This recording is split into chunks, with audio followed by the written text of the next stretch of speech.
Assalamualaikum warahmatullahi wabarakatuh. Sobat RH sekalian, jumpa lagi kita di channel yang keren ini. Keren cadas. Ya saudara sekalian, saya bersama teman SMA saya ya, dulu dari desa dia.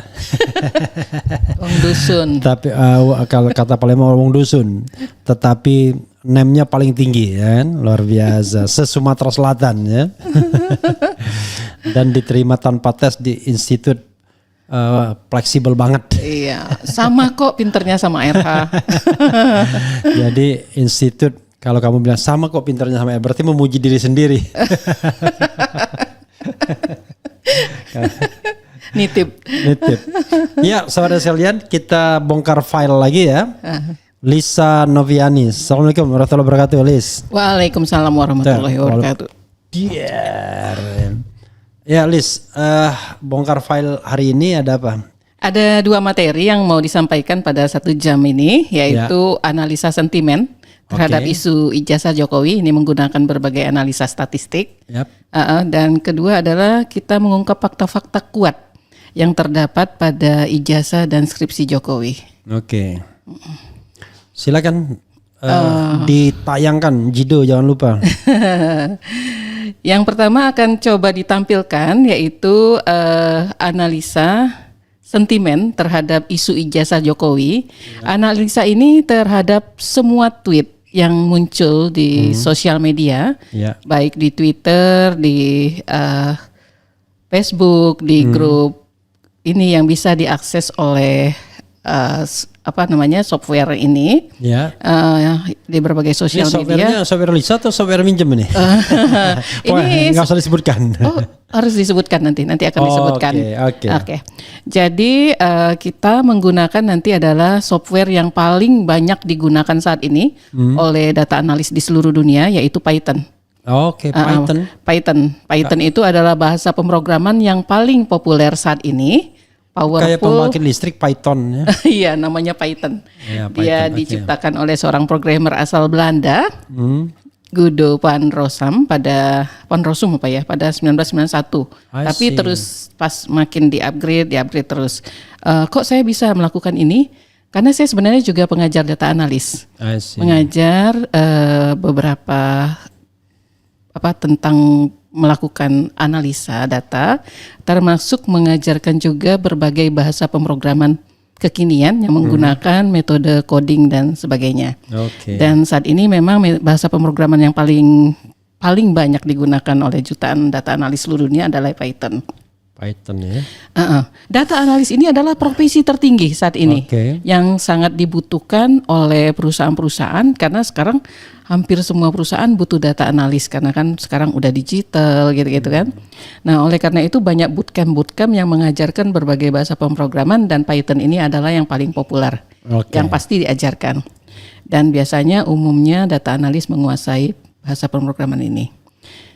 Oke, kita lanjutkan ke slide. Mungkin slide-nya berurut aja ya. Iya. Gitu ya. Nah, adapun metode yang digunakan pada Python untuk melakukan analisa ini, jadi untuk untuk menggambil semua pendapat-pendapat jutaan komen, jutaan pendapat yang muncul di sosial media di dunia maya, itu adalah ada 4 yang terutama, yaitu Natural Language Processing atau NLP. Itu di slide 3 ya.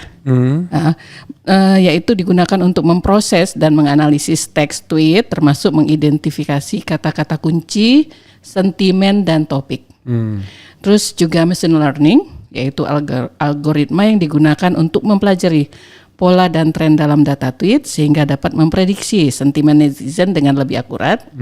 Juga text mining untuk mengumpulkan dan memproses tweet-tweet tersebut dalam jumlah besar atau istilahnya sekarang big data. Sentimen analysis digunakan untuk mengidentifikasi sentimen tersebut.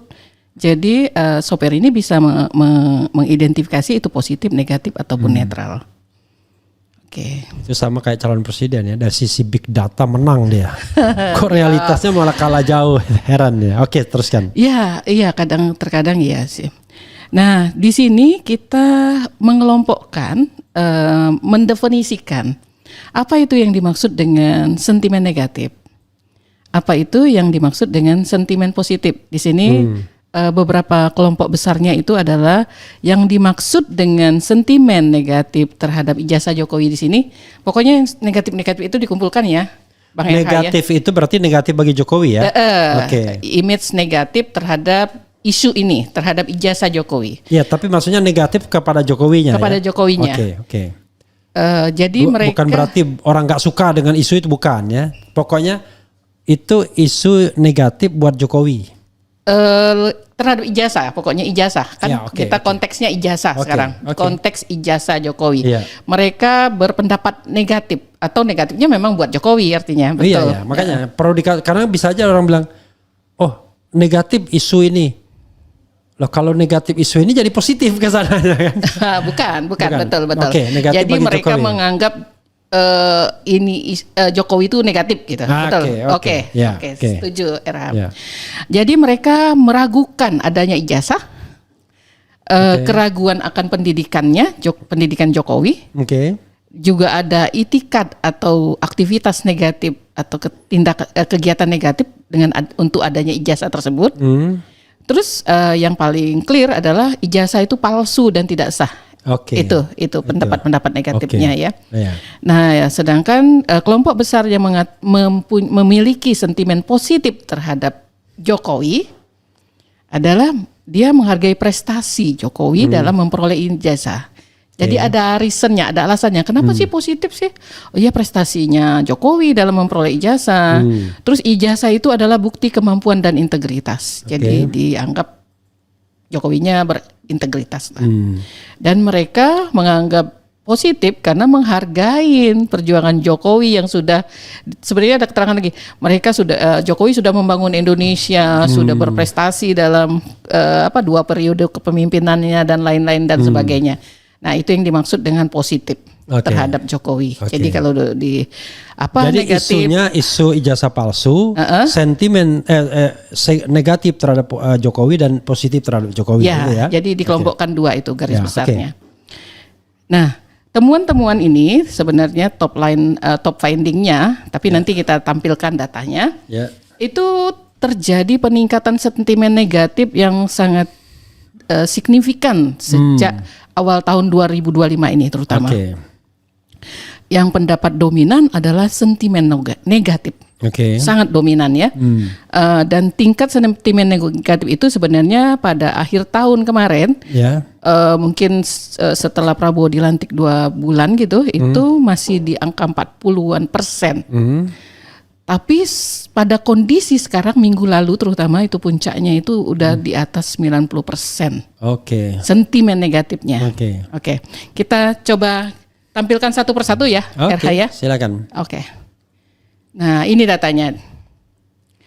Di situ kami bedakan per bulan dari Desember, Januari, Februari, Maret, April hingga yang kondisi minggu lalu yang terakhir. Jadi sentimen positif itu rata-rata menurun 24,9% per bulan. Tajam sekali sebenarnya. Makin merosot lagi sentimen positif. Yang positif terhadap Jokowi itu makin merosot. Itu di akhir tahun di 31 Desember 2024 itu masih hampir 60%. Yang positif. Ya, tweet positif untuk Jokowi. Terus merosot tajam di akhir tahun 2025 itu 18. Di akhir Januari. Di akhir Januari 2025 maaf. Di akhir 31 Januari 2025 itu hingga rendah sekali, 18,1% saja dari yang 59 positif. Ya. Dari 59. Ini namanya terjun bebas. Terjun bebas 1 bulan terakhir. Kayaknya seperti saat itu udah mulai banyak aktivitas-aktivitas yang meragukan Jokowi dan ijazahnya. Nah, beruntungnya di akhir tahun di akhir Februari 2025 itu sedikit meningkat lagi sedikit sekali. Jadi sentimen positif itu naik di atas 20%, yaitu 23,8%. Di Februari itu mungkin ada aktivitas apa ya? RH ya, yang sehingga jadi Februari itu menjelang Ramadan. oh menjelang Ramadan, jadi orang 1 bulan menjelang Ramadan. mungkin banyak orang-orang yang mulai inilah ya mengurangi nulis yang buruk-buruk.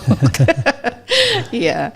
Dan sedangkan di akhir 31 Maret, di akhir Maret 2025 itu Di Ramadannya malah ini. ya menjelang Lebaran itu sibuk tweet lagi dan sentimen positif ngedrop lagi menjadi 19,5%. Oke. Di akhir April 2025 nih sudah makin tajam kan, sudah semakin banyak pro kontra, dari yang pro Jokowi dan kontra Jokowi itu turun tajam lagi. Tingkat sentimen positif dari netizen tinggal 12,8%. Dan di terakhir pada saat para tim yang banyak menyuarakan tentang ijazah Jokowi yang dianggap fake, itu di akhir minggu ini banyak yang sudah dipanggil ke kepolisian untuk dimintain kesaksian. Sentimen positif makin drop lagi, tinggal 8,5%, kurang. Per 17 Mei ya, 2025. Per 17 Mei sampai akhir minggu kemarin itu jadi kurang dari 10%. Jangan-jangan per hari ini sudah 3% tinggal. Iya, itu kondisinya. Itu sentimen positif. Demikian RH. Oke, luar biasa. Oke. Kalau kita ada bicara lagi, N-nya, mau lanjut ke ini yang negatif atau gimana? Mau bicara N? N dulu. Oke. N dulu ya. Kalau kita bicara N-nya ditampilkan lagi ya. Itu N-nya kurang lebih sama atau ada peningkatan? N-nya kalau jumlah persisnya tidak dicari. Ya. Cuman antara 5 juta sampai 10 juta tweet. Oke. Banyak, jadi cukup besar. signifikan jumlahnya kan? Signifikan. Maksudnya bukan 10 tweet. Jadi semua yang beredar di sosial media. Oke, sekarang pertanyaannya adalah ini termasuk ini top 1 nggak di media sosial, isu yang ngetop pasti dong. Oh sangat viral, sering sekali menjadi ini ya nomor 1. Oke, isu trending 1. Ya. Trending. Oke, trending topik ya. Trending topik. Oke. Saat ini masih trending topik dan viral. Oke. Silakan lanjutkan. Ya, kita lanjutkan ke sentimen negatif. Oke. Sentimen negatif ini sebaliknya ini. Sebaliknya sih. Atau mau dibacakan satu persatu? Gak apa-apa. Tampilkan dulu ininya, figurnya. Oke. Ya. Sentimen negatif ini meningkat cukup tajam per bulan. Itu kalau kita rata-ratakan itu sekitar 23,1% per bulan sentimen negatif. Tadi yang menganggap semua tentang... Oh, di luar itu netral berarti ya, kalau tidak sampai 100% netral ya? Oh enggak, semuanya 100%. Jadi cuma kita kelompokkan, tidak ada netral di sini. Oh, tidak ada netral ya, pokoknya di sini cuma positif negatif saja. Okay. Jadi jika di akhir Desember 2024 itu sentimen negatif terhadap Jokowi itu bukan Jokowi sebenarnya di sini ya. Kita fokusnya ke ijazah sebenarnya, isu ijazah. Ya, artinya biar penonton tidak bingung. Kalau negatif ijazah berarti bukan berarti mereka tidak suka dengan isu ijazah, tapi negatifnya buat Jokowi. Negatifnya terhadap Jokowinya, betul. Itu baru 40%. Ininya tingkat sentimennya. Dan meningkat sangat tajam di akhir Januari 2025 itu menjadi 81,9%. Di 28 Februari 2025 turun lagi, sentimen negatifnya turun sedikit sebenarnya, tapi masih sangat tinggi, 76,2%. Dan akhir Maret 2025 naik lagi menjadi sentimen negatif itu menjadi 80,5% terhadap Jokowi ya. Dan di akhir April 2025 itu sentimen negatifnya naik tajam jadi 87,2%. Dan di akhir minggu kemarin di mana para tokoh-tokoh seperti Dr. Tifa, Roy Suryo, Rismon Sianifar dan semua tim itu mulai dipanggil ke kepolisian, itu sentimen negatif terhadap Jokowi makin tinggi menjadi 91,5%. Itu kondisi terakhir. Oke. Kalau kita perbandingkan. Perbandingan dua sentimen tersebut kita bisa lihat di slide berikut, itu terlihat jelas. Crossing terlalu tajam crossingnya ya. Lumayan sangat tajam dan Next bagiannya yang crossing ini ya. Iya. Pakai batang ya. Oke. dia Oke. bisa diperbandingkan per waktu. Jadi di 31 Desember Jangan perbandingannya. ditutup dong ini. Nah oke, ya. Jadi yang sentimen positif yang berwarna hijau itu terhadap Jokowi itu di akhir Desember 2024 itu masih 59,8%. Dan makin terus menurun hingga tinggal 8,5% saja di tanggal 17 Mei 2025. Oke, jadi sobat daerah sekalian, ini agak menarik nih. Kenapa positif hijau lalu negatif merah? Jadi itu wajar ya, lampu hijau, lampu merah ya kan? Iya, Alarm tujuannya merah. itu. Iya. Oke. Karena kalau Atau mau dibalikin lagi ke definisi positif dan negatif? enggak. Nggak usah. Enggak perlu. Oke. Ya. Terus ada apa lagi, Lis? Ini kita coba cari kota-kota yang sentimen negatif terhadap Jokowi itu yang tertinggi. Ada 5 kota yang paling tinggi sentimen negatifnya terhadap Jokowi, yaitu Makassar, kota Makassar tertinggi. Oke. 92,5%. Oke. Surabaya 91,2%. Medan 90,8%. Oke. Bandung 90,5% dan Jakarta 89,2%. Oke, jadi negatif positif ini sepertinya tidak bisa diatribusikan kepada hasil pemilu ya? Ya, tidak ada kayaknya hubungannya. Ya, karena kita kalau hasil pemilu kan kalau tidak salah Prabowo kalah itu di Banda Aceh. Betul. Karena kan Prabowo Sumatera Barat. Ya. Kan Prabowo dianggap satu paket lah dengan Jokowi, tapi ini nggak ada hubungannya ya? Nggak ada hubungannya, jadi kayaknya ini udah jadi isu nasional yang sebenarnya sudah nggak ngelihat partai politik, pilihan politik dan sebagainya. Dan tidak melihat afiliasi Jokowi atau Prabowo dengan Jokowi kalau sepertinya ini ya? Iya betul, udah terlepas. Tapi ini agak cocok kalau kami melakukan marketing survei. Karena ini adalah kota-kota utama biasanya yang kami lakukan untuk melakukan survei, meneliti minat, karakter dari misalnya untuk nggak adilnya kan gitu di Indonesia kan? 3 kota besar di Jawa, 1 cukup di Sumatera dan cukup di Makassar di Sulawesi 1. Iya, dan ini udah puluhan tahun kami selalu survei selalu di sini. Biasanya kota-kota lain tuh jadi pilihan berikut karena memang di sini karakter masyarakatnya memang lebih dinamis, lebih kosmopolit ya. Lebih kosmopolit. Ini emang kenyataannya. Dia udah menjelma sebagai kota besar ya. Iya. Melting pot lagi kira-kira. Hampir selalu. Kalaupun ada tambahan kota, biasanya kami tambahkan itu adalah Palembang, bisa di Sumatera. Terus di Jakarta, Bandung, Surabaya. Kadang kalau Jawa Tengah juga ditambahkan Semarang, pilihannya Semarang atau Jogja. Itu kota-kota tambahan berikut. Karena Palembang itu juga melting pot sesungguhnya, nggak seperti Padang yang agak homogen ya. Iya betul. Kalau Padang kan agak homogen tuh. Bahkan se-Sumatera Barat tuh homogen tuh.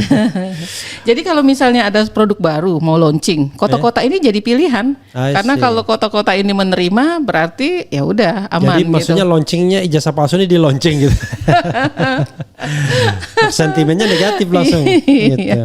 Oke, teruskan. Apa lagi? Kalau untuk materi ini sampai sini, tapi atau ada yang mau dibahas lagi? Kita balik lagi ya. Saya pengen dalami ya. Ya. Coba yang pertama kali, Riz. Yang dimaksud dengan positif, negatif itu apa gitu? Oh, definisi. Oke. Ya, definisinya. Jadi biar pemirsa RH paham gitu. Oke. Yang kami kelompokkan sebagai sentimen negatif terhadap ijazah Jokowi yaitu ini terhadap Jokowi ya. Sentimen negatif itu keraguan akan adanya ijazah Jokowi. Mereka ragu-ragu ada ijazah ya kan? Oke. Yang kedua, keraguan akan pendidikan Jokowi. Oke. Yang ketiga, mereka melihat ada itikat atau aktivitas negatif adanya ijazah tersebut. Yang keempat, clear adalah ijazah tersebut mereka sebut palsu atau tidak sah. 1, 2 dan 3 ini masih ngayun tapi udah negatif. Tapi yang keempat itu udah judgment ya. Iya, dia sudah memastikan negatif ini gitu. Sedangkan yang dimaksud dengan sentimen positif terhadap Jokowi atau ijazah Jokowi adalah prestasinya dalam memperoleh ijazah. Oke. Ijazah itu adalah bukti kemampuan dan integritas Jokowi. Oke. Dan mereka menghargai perjuangan Jokowi. Jadi yang ketiga ini sebenarnya ambigu juga. Ya, tidak ada korelasinya. Ini adalah memang pendapat yang tidak mau menjawab soal ijazah. Iya. Tapi lebih pada ini kan Pak Jokowi ini kan yang terbaik. Bapak infrastruktur, sudah bangun tol gitu dan lain sebagainya. Saya juga dan biasanya ini khas pendukung biasanya ya. Iya. Khas pendukung gitu. Oke. Karena cenderung mereka tidak terlalu terpengaruh dengan temuan apapun ya. Iya. Kalau misalnya ada temuan kan nanti kita bahas temuan-temuan terbarunya ya. Ya, temuan terkuat sebenarnya. Mengarah yang lebih banyak mengarah ke paslunya ya. Mengarah kita bilang dugaan tak praduga tak bersalah. Oke, silakan Lis tren mengarah ke paslunya seperti apa? Kita masuk ke sana ke fakta-fakta yang ada pada ijazah dan skripsi. Oke. Kami bagi dua ini Bang RH. Jadi nanti kita ulas yang ijazah dulu, dan setelah itu baru di skripsinya. Nah ini fakta-fakta kuat sebenarnya. Mungkin fakta-fakta yang lain banyak yang berseliweran, tapi yang ditampilkan sih cuman yang terkuat saja. Kita melihat dulu adalah ijazah yang tampil pada Twitter politisi PSI, Dian Sandi Utama. Ini tampilannya. Walaupun kadang ada pengakuan atau bukan pengakuan, tapi yang jelas ini belum dibantah. Ya. Tapi tidak juga ada endorsement. Diiyakan tidak, dibantah tidak oleh Jokowi kan? Betul. Karena itu kita pegang aja karena belum dibantah kan? Ya betul. Jadi kita mengacu ke sini saja. Apalagi memang ternyata ijazah ini memang ditayangkan oleh Dekan Fakultas Kehutanan. Sigit Sunarta ya. Dan pada reuni ya. Pada reuni tahun 2022 di Ambarukmo. Iya. Reuni angkatan itu. Reuni angkatan. Oke. Di sini ada 6 fakta kuat yang menunjukkan diduga bahwa ijazah ini palsu atau fake. Kita berpatokannya pada ini ya, ijazah ini ya. Ya, pada ijazah ini. Karena yang lain kita tidak pernah tahu soalnya. Betul. Nah, yang pertama adalah sebenarnya pernyataan Jokowi saat seminar di UII Jogja 28 Juni 2013 bahwa IPK-nya kurang dari 2 itu menyebabkan menjadi fakta pertama. Yang membuat terduga bahwa diduga ijazah ini palsu. Karena kan semua orang pasti tahu kalau kurang dari 2 mestinya nggak lulus. Bahkan DO bisa. Bahkan bisa DO kalau sudah terlalu lama. Atau bisa jadi yang seperti ini yang terpikirkan adalah kalau IPK-nya kurang dari 2, jadi yang bersangkutan itu cuma boleh ngambil kuliah dengan jumlah yang sangat sedikit. Dan tidak mungkin 5 tahun. Dan nggak mungkin 5 tahun. Kalau 5 tahun itu mestinya nilainya cukup bagus. Kalau tidak salah ya, kalau 2 itu cuma 15 SKS. Kalau misalnya 145, 150, 10 semester. Belum skripsi, belum penelitian. Karena itu it doesn't make sense. Dan biasanya kalau nilainya kecil lama itu selesai. Itu biasanya jadi, kalau orang selesai on time itu nilainya pasti normal itu. Silakan. Jadi ada 2 fakta bahwa kalau IPK kurang dari 2 mestinya nggak lulus. Yang fakta kedua yaitu nggak mungkin 5 tahun gitu selesainya. Itu adalah fakta kuat yang mengarah ke palsu. Yang kedua kalau kita melihat ke sini ke ijazah. Ke ijazah yang ditampilkan tersebut, itu agak aneh karena kan ini adalah ijazah. Tentu kita akan membuat cetakan yang premium, yang baik. I see. Bagaimana mungkin logo menyentuh tulisan ijazah? Itu kan rasanya nggak mungkin terjadi mestinya ya. Terus juga terlihat di ijazah tersebut mahasiswa yang bersangkutan berkacamata dan terlihat gondrong. Itu agak langka. Umumnya kita akan memberikan foto kita kalau dulu saya sih BAAK namanya, Badan Administrasi dan apa lagi ya, kampus intinya kita memberikan foto, Yang mereka terbaik lah. koreksi. Ya. Kalau kurang terang atau kurang apa mereka minta ganti dan sebagainya. Yang terbaik lah. Oke. Kalau ini kan meragukan jadi. Iya. Tapi ini saya kelompokkan ke dalam bukti kedua, Oke. sama logo dan foto. Dilihat Iya. dari fisik saja, Iya. dari ijazah. Nah, tetapi di sini Rismon Sianipar melakukan pengujian menggunakan RGB, analisis sebaran warna digital, red, green, blue atau RGB dengan mikroskop digital. Terlihat pada ijazah tersebut warna merah pada stempel tidak menyentuh jas yang dikenakan Jokowi. Yang Kalau itu dikenakan foto ini.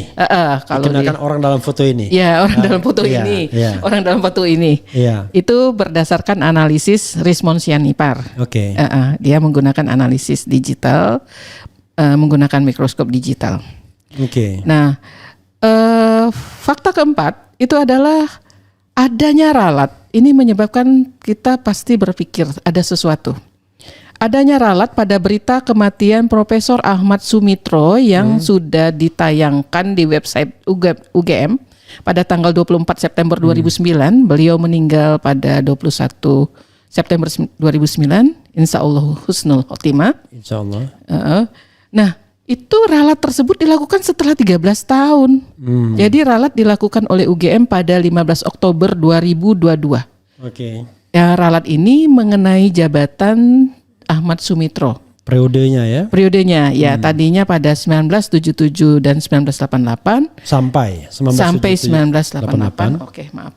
Ya. Diralat menjadi ada 1 2 3 4 periode yang terputus, 78 sampai 79, 80 81, 88 91 dan 91 dan 94. Mengapa ini menjadi fakta keempat yang kuat? Karena ini dilakukan setelah adanya gugatan dugaan ijazah palsu Jokowi dari Bambang Trimulyono ke Pengadilan Negeri Jakarta Pusat pada 3 Oktober 2022. Kan jadi orang jadi berpikir mengapa ralat muncul setelah itu. Nah, berdasarkan ralat tersebut berarti Ahmad Sumitro bukanlah dekan Fakultas Kehutanan UGM pada 1985. Sedangkan kalau tidak diralat pada tahun 1985 itu adalah dekannya adalah Profesor Ahmad Sumitro. Nah, setelah larat itu seolah pembenaran bahwa penandatangan ijazah itu adalah oleh dekan Profesor Sunardi Prawirohatmojo. Oke.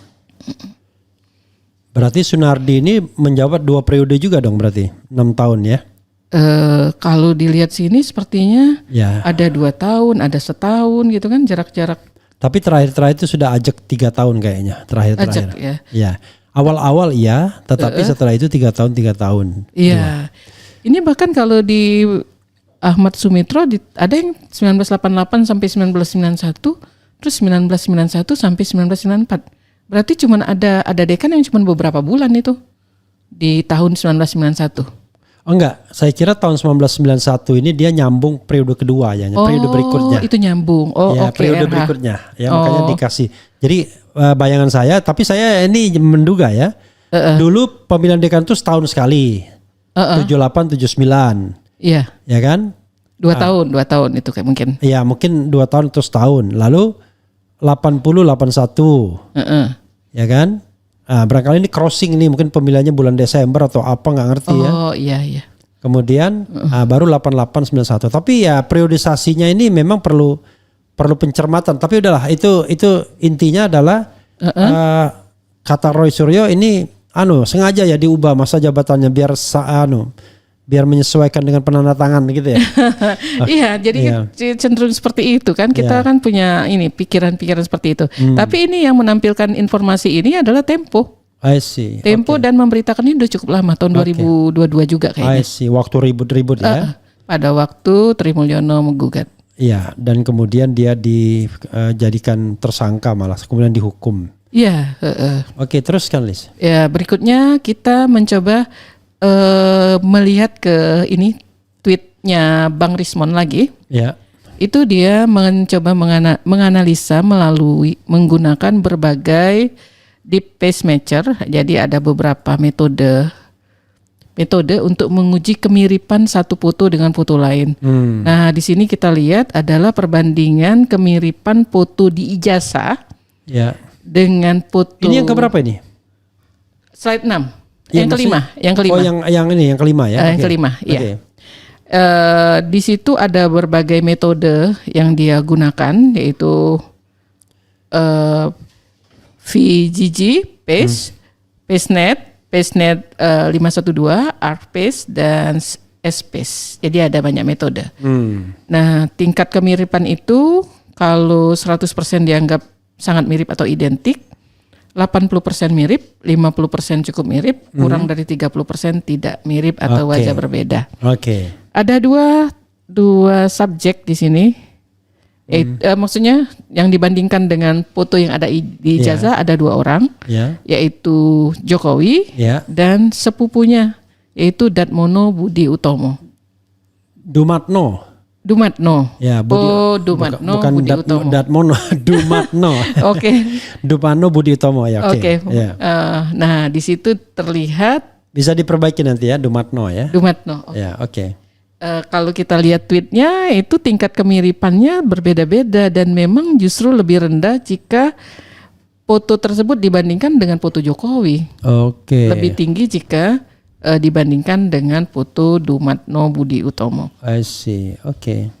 Ini jadi analisa foto pada ijazah Jokowi. Ya, itu yang dibilang face recognition gitu ya. Ya, face recognition yang dilakukan oleh Rismon Sianipar. Oke. Nah, yang terakhir ini malah sangat signifikan, ini malah dari RH ya, temuannya malah dari RH sendiri. Tadi ini belum ya ininya? Oh, sudah di halaman di slide 8. Oke, yang soal nggak kena itu udah ya? Udah. Oke. Ini yang malah paling signifikan mungkin ya. Cuman masalahnya ini malah sangat mungkin untuk apa istilahnya? Terus nanti ditampilkan fotonya ya, foto ininya. Ada fotonya di sini? Ada di slide 8. Ya. Oke. Coba silakan. Itu ada 3 ijazah alumni Fakultas Kehutanan UGM yang wisuda pada 5 November 1985. Ya. Itu ada ijazah dengan penomoran 1117. Ya. Ijazah dengan penomoran 1120 dan ijazah dengan penomoran 1115. Oke. Yang pertama ditemukan oleh toko ini itu adalah ijazah My Mystery Guest. Mystery Guest, tokoh misterius dari RH. Oke. Ini adalah ijazah nomor 1117 berwarna. Ya. Dia mendapatkan ini pada tahun 2021 ya, RH ya, pada saat COVID. Jadi dia banyak di rumah beraktivitas meneliti ini.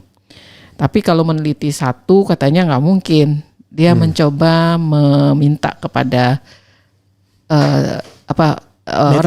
netizen ya, mengirimkan satu atau beberapa ijazah yang sama dari Fakultas Kehutanan UGM juga. Nah, akhirnya beliau mendapatkan katanya tengah malam, jam 1 malam, itu adalah ijazah dengan nomor 1115 tapi kopi yang hitam putih saja. Oke.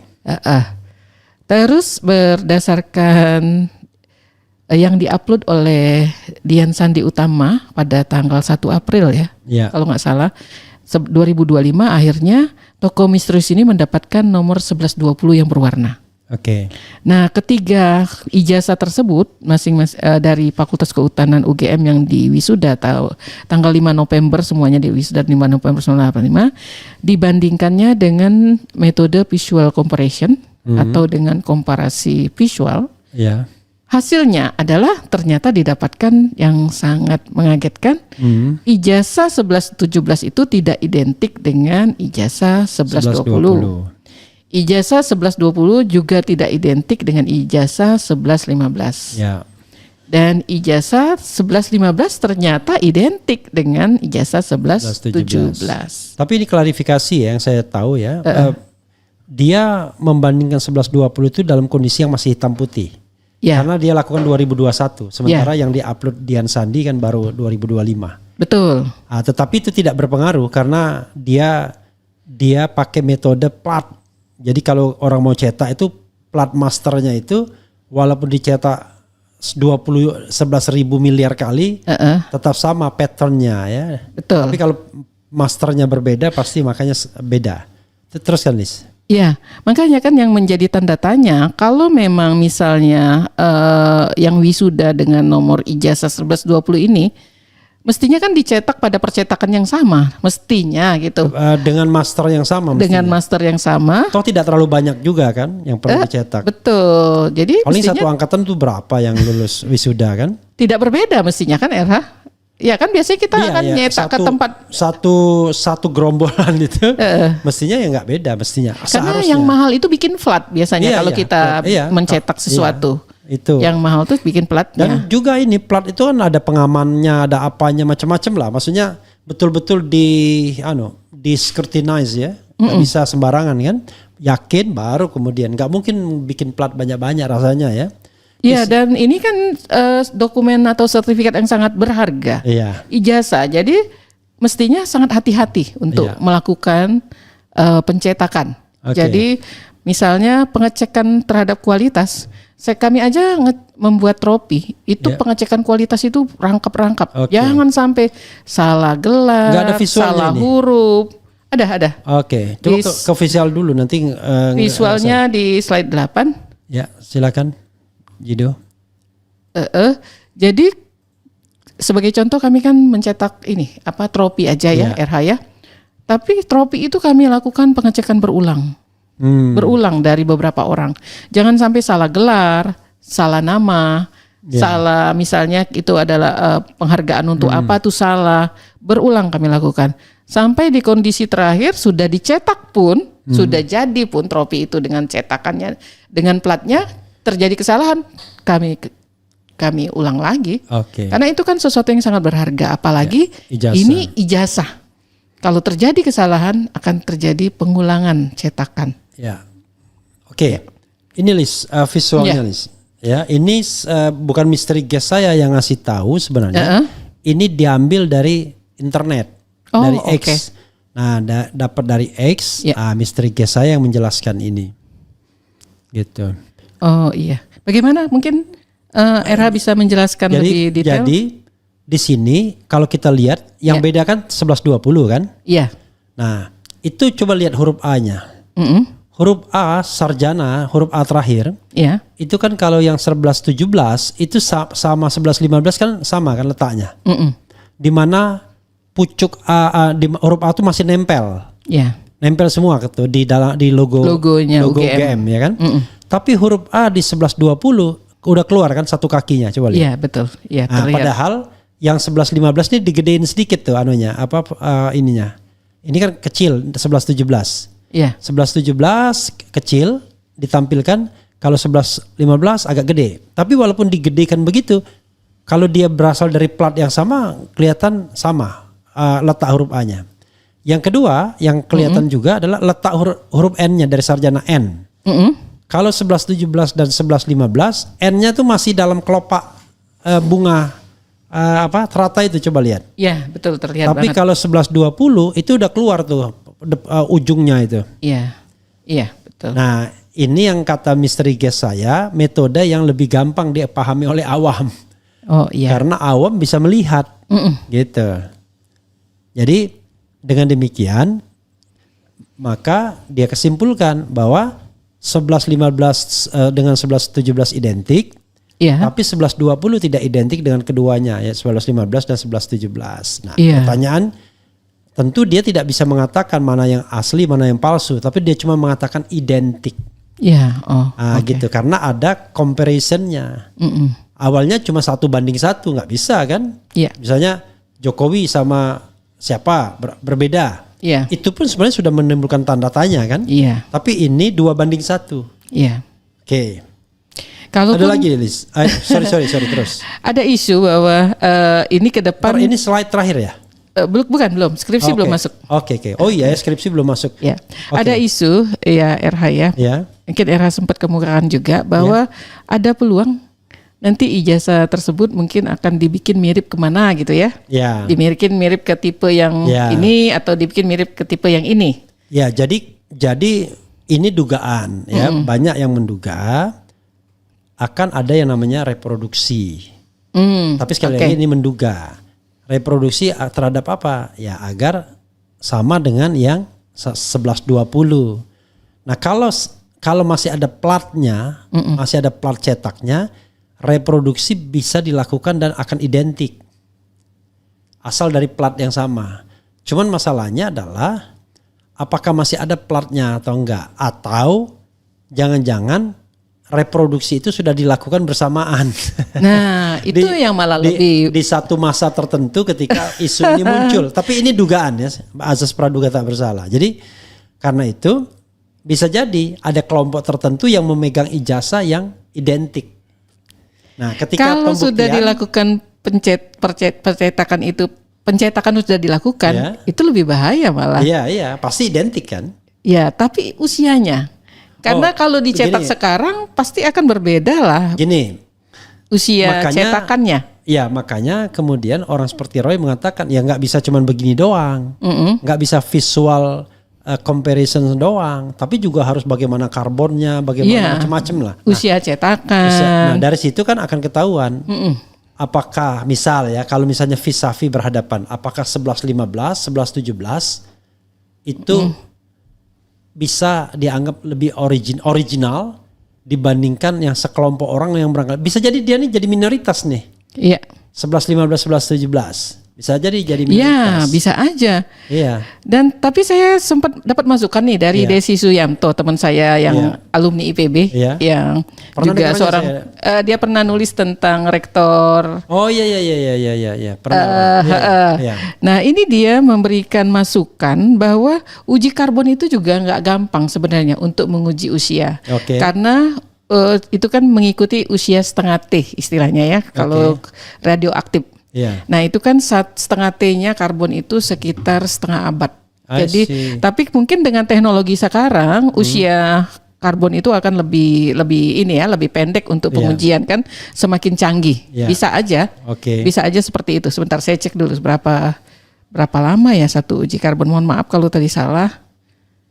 Uji karbonnya ya Desi. Jadi memang dengan uji karbon itu juga ada kelemahan, tapi kan itu beberapa tahun yang lalu. Mungkin sekarang semakin canggih, apalagi polisi mestinya diperlengkapi dengan peralatan identifikasi yang baik. Ya sebenarnya kalau mau lagi, kalau bicara identik dan tidak identik, itu pertama pastikan dulu bahwa yang digunakan waktu nyalon di Solo, nyalon di Jakarta, dan nyalon di KPU nasional itu sama.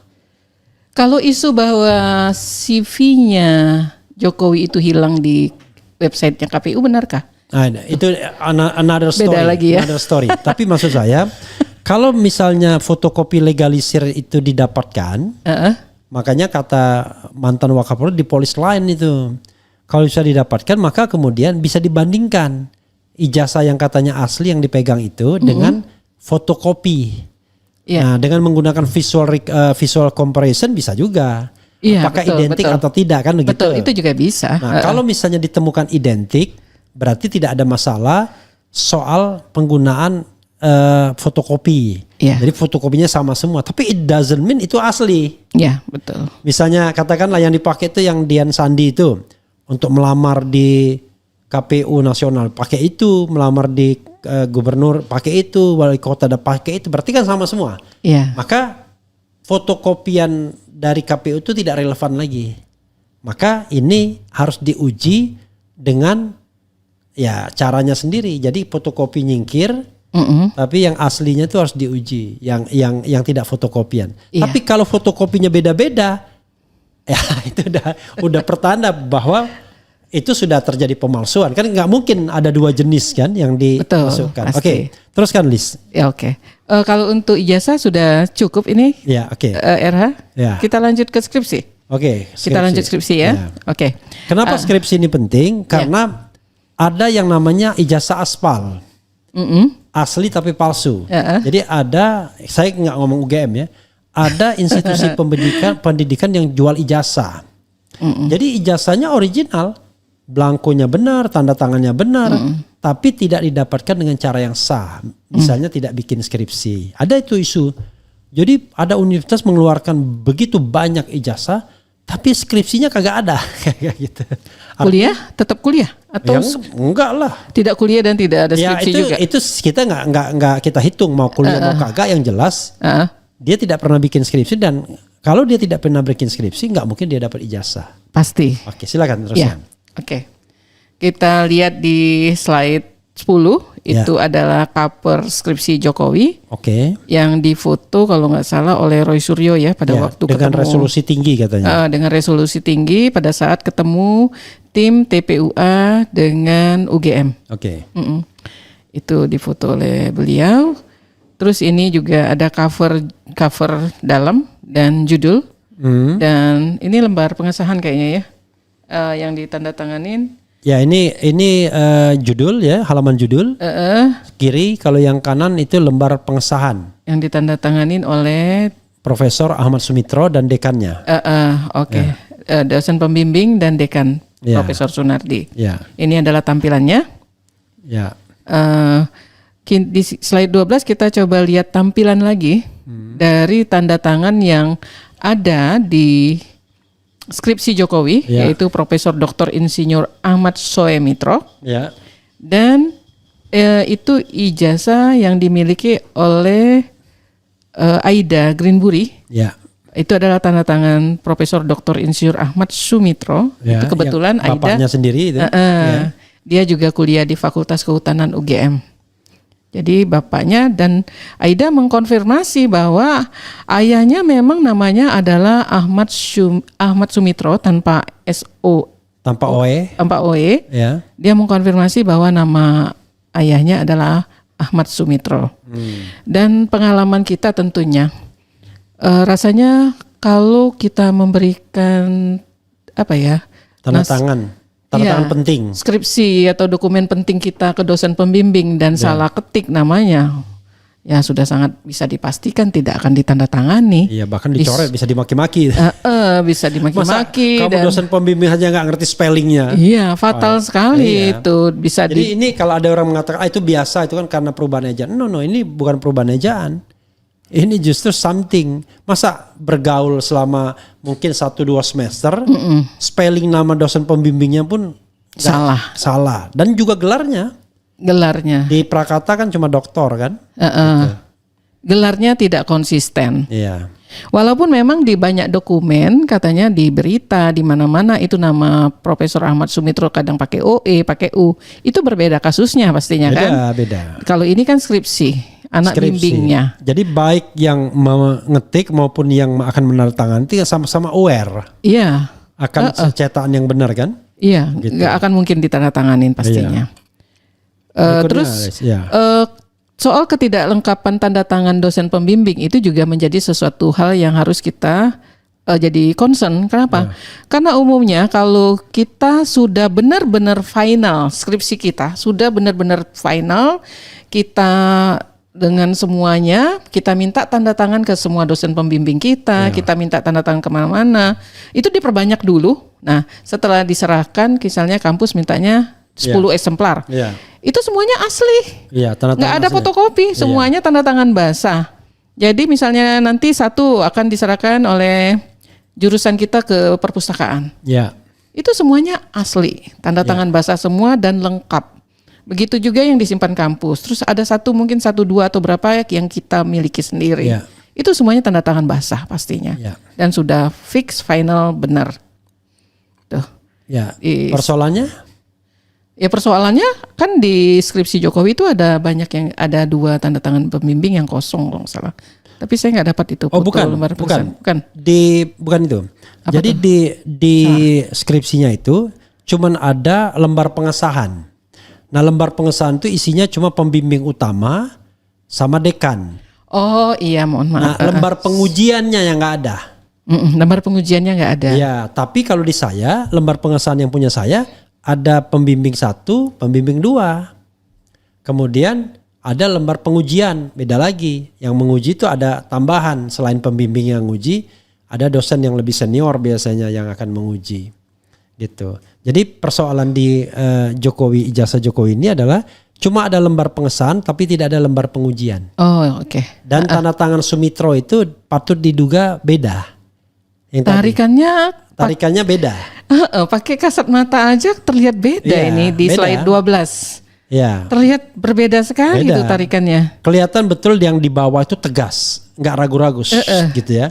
Tapi kalau ini Mengeja-ngeja. agak ngejah dia.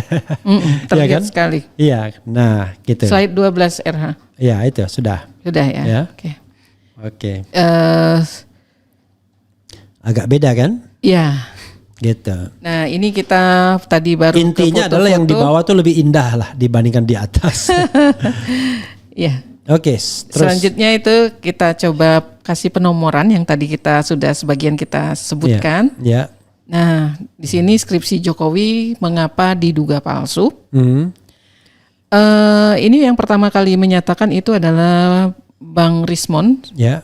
Judul dan lembar pengesahan menggunakan font Times New Roman. Ya. Font ini ada di Windows 31 yang diluncurkan baru pada tahun 1992. Ya. Sementara skripsi Jokowi itu terbit pada tahun 1985. Ya. Bahkan di YouTube terbaru, mungkin dengan RH juga ada ya. Ya. Rismon mengatakan jenis huruf yang digunakan itu bahkan terdapatnya mestinya pada Windows XP. Oke. Yang adanya, yang eksis, yang mulai ada itu pada tahun 2004-2005. Oke. Jadi lebih muda lagi usianya, Ya. jenis huruf yang digunakan. Dan tadi sudah dibahas sama RH, itu bukti kedua itu tidak ada lembar pengujian, otomatis tidak ada lembar pengujian, juga tidak ada tanggal ujian. Oke. Yang ketiga tadi tidak ada nama dan tanda tangan dosen penguji lainnya selain Ahmad Sumitro tadi. Dosen pembimbing ya. Dosen pembimbing lainnya ya selain Ahmad Sumitro. Ya. Oke, nanti Karena lembar dikoreksi. pengujiannya nggak ada sama sekali. Iya. Gitu. Dan yang Nanti diganti ya dosen pembimbing lainnya ya itu. Iya. Yang poin 3 itu. poin 3 dan ini yang fatal tadi sebenarnya salah penulisan ejaan nama. Ya. Profesor Ahmad Sumitro menjadi Profesor Ahmad Soemitro. Oke. Di samping tadi sebenarnya RH menambahkan tidak ada ketidakkonsistenan. Ya, di Prakata tidak ada profesornya karena yang saya pernah baca ya, itu Ahmad Sumitro ini baru menjadi profesor pada tahun 1986. Oh, dia melakukan orasi guru besarnya Iya. pada tahun 1986. Saya tidak tahu apakah dia orasi atau baru, nggak ngerti. Kalau saya baca di Ya. yang di website UGM, Ya. beliau melakukan orasi guru Oke. besar pada Nah. tahun 1986. Biasanya sebelumnya kan dia sudah ada keluar SK, bisa jadi dia udah profesor. Cuman yang meragukannya itu kenapa inkonsisten. Penulisan nama beliau ya pada Pertama bukan gelar itu juga nggak boleh inkonsisten. Kalau mau profesor semua, doktor semua. Karena di Prakata cuma doktor doang. Ya itu Ya, betul. Oke. Iya. Ya, teruskan. Tidak konsisten. Iya. Ini yang keempat itu tadi. Karena kalau satu orang yang nulis rasanya nggak mungkin nggak konsisten ya kan? Iya. Kecuali orang yang berbeda yang nulis. Iya, Oke, harusnya. silakan terus. Dan kalaupun yang menulis sama biasanya akan dikoreksi. Iya. Oke, silakan. Dan tadi yang keempat tadi kita lihat Ya. ada salah penulisan ejaan nama Profesor Ahmad Sumitro menjadi Profesor Ahmad Soemitro Oke. di skripsi Jokowi. Tapi kita perbaiki ya penulisan kalau misalnya profesor doktor nanti dibilang ya profesor doktor. Yang tertulis kan bukan profesor doang tapi ada doktornya kalau nggak salah. Oh, oke, nanti kita Atau kalau perbaiki. cuma nama Ahmad Sumitro doang gitu. Oke. Oh, kalau gelar oke. Ya, kalau gelar dibuang aja mungkin ada ya profesornya mungkin ya atau Profesornya kalau mau digabungkan ya lengkap jangan di ini ya. Oke, silakan. Oh, oke, maaf. Ya. Tanda tangan Ahmad Sumitro terlihat berbeda dibandingkan dengan tanda tangannya pada tanda tangan Ahmad Sumitro pada ijazah Jokowi terlihat berbeda dengan tanda tangan Ahmad Sumitro pada ijazah anaknya Aida Greenbury Oke. yang sama-sama merupakan alumni dari Fakultas Kehutanan UGM. Yang merupakan alumni. Iya, Oke. Aida Greenbury itu Tapi adalah pasti lebih muda ya. Lebih muda angkatannya mungkin. saya baca kalau nggak salah seangkatan dengan Anis atau Oh bukan, temannya Dr. Tifa. Berarti Dr. Tifa. kira-kira angkatan 88 89 lah. Oh, oke. Kalau satu pernah satu kelas. Berarti berbeda sekitar 4 atau 5 tahun dengan Jokowi 3 atau angkatan 80 kan? Jadi bedanya 8 atau 9 tahun. Oh, cukup jauh ya. Ya. Oke, silakan. Ya. Selanjutnya keempat itu ada pengakuan dosen pembimbing skripsi yang diakui Jokowi saat mengunjungi UGM pada tanggal 19 Desember 2017 adalah Kasmujo. Di sini kalau nggak salah dia memberikan orasi ilmiah di UGM. Nah di sana pada saat tampil di stage setelah saat itu ngobrol-ngobrol memanggil Pak Kasmujo dan memperkenalkannya sebagai dosen pembimbing skripsinya. Itu next Jidu. Yang kelima nggak ada. Ini yang kelima. Yang kelima ada. Ini yang kelima. Oke, next. Yang kelima adalah slide 15. Oh, rupanya slide ini saya mati sini. Slide 15. Okay. Nah, ini bukti kuat yang terakhir dan saat itu banyak ini dokumentasi, terutama dokumentasi yang banyak muncul itu dari Kompas TV dan sudah di-share oleh banyak ini lagi ya, ada TV yang lain nge-share itu dia menyatakan oh ini dosen saya nih Pak Kasmujo, dosen pembimbing skripsi dan lain-lain yang mungkin sudah banyak. Orangnya galak. Bolak-balik saya skripsi ya kan. Tapi terima kasih dia katanya di jurusan teknologi kayu gitu. Dan terakhir pada tanggal 13 Mei 2025 Jokowi meralat di Twitter resminya bahwa Kasmujo itu bukan pembimbing skripsi.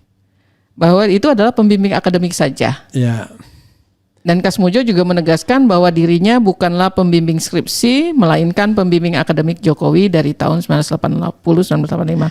Saya nggak dengar ya pengakuan Kasmujo kalau dia pembimbing akademik ya. Yang saya dengar pengakuannya bahwa dia itu bukan, dia cuma melakukan negasi, termasuk dia tidak tahu soal ijazah palsu dan lain sebagainya. Tapi apakah dia ada state dia bahwa saya pembimbing akademiknya saja? Di sini ada di berita tribunnews.com. Ya itu. Tapi maksudnya dengar nggak langsung dari videonya itu? Oh nggak, ini tulisan. Karena gini, narasi. Karena masih ada polemik. Pembimbing skripsi pasti tidak karena dia asdos, asisten dosen. Tapi apakah asdos sudah bisa jadi pembimbing akademik? Itu yang dipermasalahkan Roy Suryo. Tapi whatever it is, intinya adalah saya belum pernah mendengar bahwa dia mengatakan saya pembimbing akademik. Oke, nanti akan saya coba cek. Coba dicek lagi nanti ya. Oke, terima kasih ya. Ya ini sih, tapi ini kayak kuat sekali nih yang poin kelima ini sebenarnya. Ya. Karena bagaimana mungkin gombalin dengan cerita kosong, cerita bohong gitu kan? Apa apalagi istilahnya ada tuh? Kata-kata saya ingat betul katanya. Saya ingat ada istilahnya di Jawa tuh ngedabrus gitu. Oke, ngedabrus. Ya. Rasanya nggak mungkin gitu kan melakukan hal ini, cuman untuk mengisi kekosongan waktu. Oke. Iya. Ada yang posisi anunya yang mendukung setelah ini? Ini saja, kayaknya sudah selesai ini. Nanti dilengkapi dengan yang mendukung ya, mendukung adanya ijazah asli. Oh, oke. Selanjutnya kita tampilkan. Ya, nanti biar bukti-bukti bahwa ini ijazah asli. Biar nanti dia masa peneliti nggak objektif katanya tuh. Jadi bukti-bukti ijazah asli kita ngomong lisan saja dulu ya. Ada muncul teman Jokowi yang namanya Andi Pramaria yang kemudian memamerkan ijazahnya. Ya. Gitu. Saya mendapatkan sebuah isu tapi belum solid bahwa ijazahnya itu identik dengan 1120. Oh. Kalau tadi 1115. Nah itu yang kita katakan sekawanan burung itu. Sekawanan burung yang dicetak bareng gitu ya. Oke, lalu dia mengatakan kalau dia itu wisuda bareng. Sebentar lagi itu akan ada reuni ya. Kawan-kawan satu angkatan. Kayaknya sama tuh pelaku-pelakunya kayak di 2022 di Ambarukmo tuh sepertinya ya.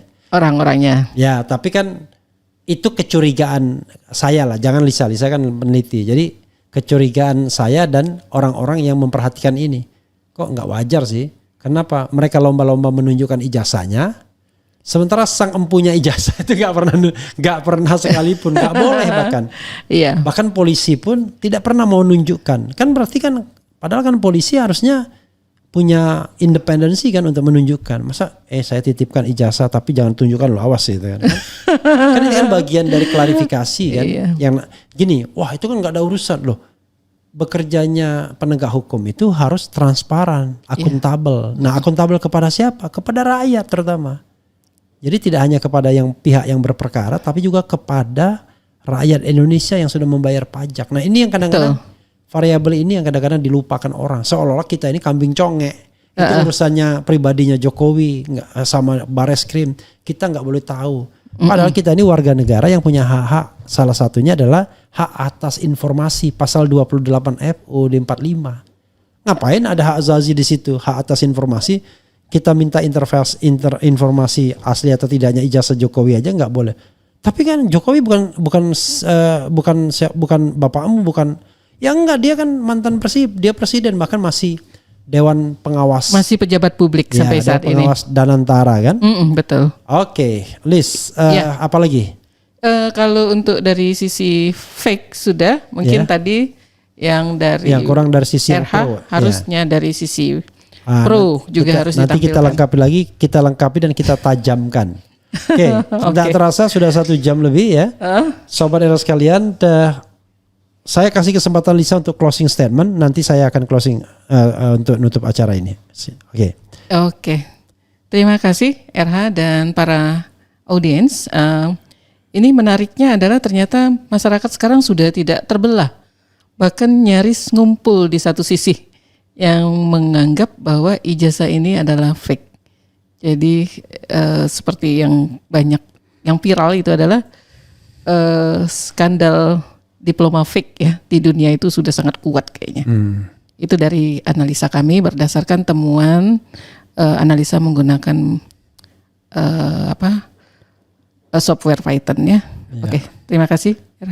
Oke, sobat era sekalian ya, saya coba untuk mengajak Lisa, teman baik saya ya, yang ranking 1 NEM-nya. Malu saya RH. Yang biasa melakukan survei menggunakan software dan lain sebagainya untuk menyajikan tidak hanya omon-omon tapi juga data ya. Baik terutama data yang sifatnya kuantitatif yang bisa kita ukur, measurable. Tapi juga tentu ada kualitatifnya dengan narasi kita. Nah, untuk sementara secara kuantitatif yang kurang lebih lah ya, kalau kita tegaskan, yang percaya bahwa ijazah Jokowi palsu itu lebih dari 90%. Iya. Kan begitu kan? Betul. Dari analisa kuantitatif. Dari analisis tadi yang menggunakan Python tadi kan. Sehingga ya namanya data ini ya apa adanya. Dan sebagai peneliti tentu Lisa tidak boleh membuat sesuatu yang fake ya kan. Karena data itu apa adanya ya rupanya masyarakat jauh lebih banyak yang percaya bahwa memang ijazahnya itu bersamalah. Paslu gitu ya. Begitu saja sobat sekalian ya. Mohon maaf nih kalau ada kekurangannya. Kita akan perbaikin lagi. Ini episode yang keempat sesungguhnya. Kita 3 kali kita bicara ijazah paslu ya kan. Dan 1 kali kita bicara tentang BUMN, BUMN ya. Kenapa kita nggak boleh kalau bilang palsu itu nggak boleh, bilangnya paslu harus. Oke, itu saja. Wassalamualaikum warahmatullahi wabarakatuh. Keren, cadas.